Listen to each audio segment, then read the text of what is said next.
dedicated to Eastern and Southern Kentucky. This is WYMT Mountain News This Morning.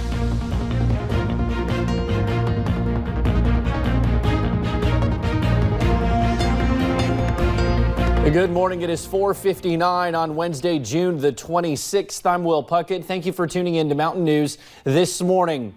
Well, yesterday turned in to be a pretty beautiful day, and today should be the same sun-wise, but we're going to see those temperatures climb, right, Brandon? Yes, we are. We're going to see those climb quickly as we head deeper into the day. So let's take a look right now at the cameras. We'll go over to the WYMT camera outside of our studios this morning. And again, we're going to continue to see things pretty foggy as you head out the door this morning early. We're going to continue to see that trend for about the first half of the day, and then things will start to pick up a little bit with the sunshine, more of that. Less than a mile visibility at Harlan, a little more than a mile there at Ashland. Everybody else looking pretty good, but some patchy dense fog around. A few clouds, but those should clear pretty quickly. Temperatures in the 50s and 60s this morning, so a mild start to the day, a little bit cooler than it was this time yesterday morning. The out the door forecast, though, will feature chances for sunshine and rising temperatures as we head deeper into the day. Full forecast on the way here in just a few minutes. Will? All righty, Brandon, thank you. Well, the Victims Fund for Sick and Dying 9/11 first responders is running out of money. Now, they say Senator Mitch McConnell is promising to get those funds extended ahead of the schedule. Omar Jimenez has the latest. These men and women, uniform and non-uniform, the children of Lower Manhattan, are sick and dying, and their families being left in financial ruins. 9/11 first responders emerging from a face-to-face meeting with Senate Majority Leader Mitch McConnell, seeming more hopeful than they did about 2 weeks ago during this hearing on the 9/11 Victims Fund, where former Daily Show host Jon Stewart gave an explosive testimony on Capitol Hill, shaming lawmakers for not showing up. We're going to leave here, and Luis Alvarez is going to die. And in that meeting, we gave Senate Majority Leader Mitch McConnell Luis Alvarez's badge. They say they hope that badge will keep them at the top of McConnell's priorities and remind him that the men and women who put their lives on the line during 9/11 need someone to have their backs now. If he strays from his commitment, then we'll go back into attack mode. They say McConnell committed to a vote on the Victims Fund in August and say for now, they're taking him at his word. For the first time, he said he sensed the urgency. Unfortunately, there's more people sick than the money that exists in the fund currently. We don't care how they do it. We just want it done. I'm Omar Jimenez reporting. Well, the race for the Democratic presidential nomination comes to prime time in Miami this evening. For the next 2 nights, 20 of the party's leading candidates will square off in a 2-part debate. 10 candidates will participate in tonight's event, and the other 10 will go at it on Thursday. The unusual setup is the result of an unusually large field of hopefuls.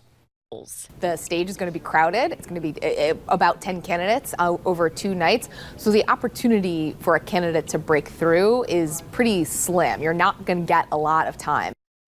Who will appear on stage each night was chosen at random. Only 2 of the 6 highest polling candidates will be part of tonight's debate, Senators Elizabeth Warren and Cory Booker. Trading suits for jerseys, members of Congress will leave Capitol Hill and head to Nationals Park for the annual Congressional Baseball game this evening. Our Washington Bureau's David Aid has a preview. Practice is over. Now it's time for members of Congress to suit up for the Congressional Baseball game.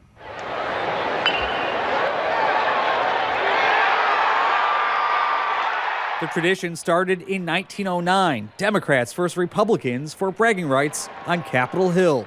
But for 9 out of the last 10 years, those bragging rights belong to the Democrats. Cedric Richmond has had our number for a while, but we've got his now, and we're gonna come back with a stronger team. We actually have some really good new players, great new pitcher, and I feel really good about what where our team is. Wednesday evening, the game returns to Nationals Park for the 12th consecutive year.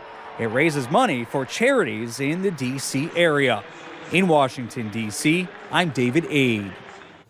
A border aid bill passes through the House Tuesday night, but it was not easy. Among the hurdles, Democratic infighting.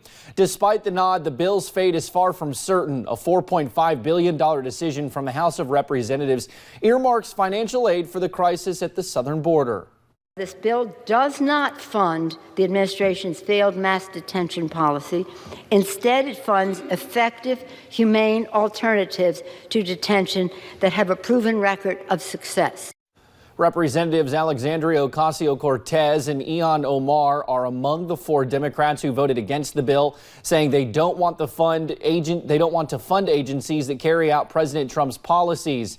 Meanwhile, the White House says it strongly opposes the bill and is threatening a veto. A community staple near the Shelby Gap area of Pike County burned down Monday night. Jrs Pizza had been around for nearly 17 years. The building itself was a community store for decades before Jrs. It was one of the main places people in the community would head to eat. The owner, Belinda Tackett, talked with us about the loss.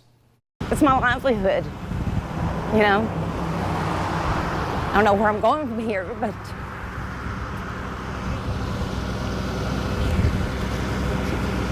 I'll make it. The cause of the fire is still unknown. Crews had to return to the scene throughout the day due to the building catching back on fire. Well, thank you for getting your day started with us right here on Mountain News this morning. Just ahead, Pizza Hut is banking on good old days to improve its bottom line in 2019. And the heat is on. I hope you're ready. I'll have the steamy forecast in about 3 minutes.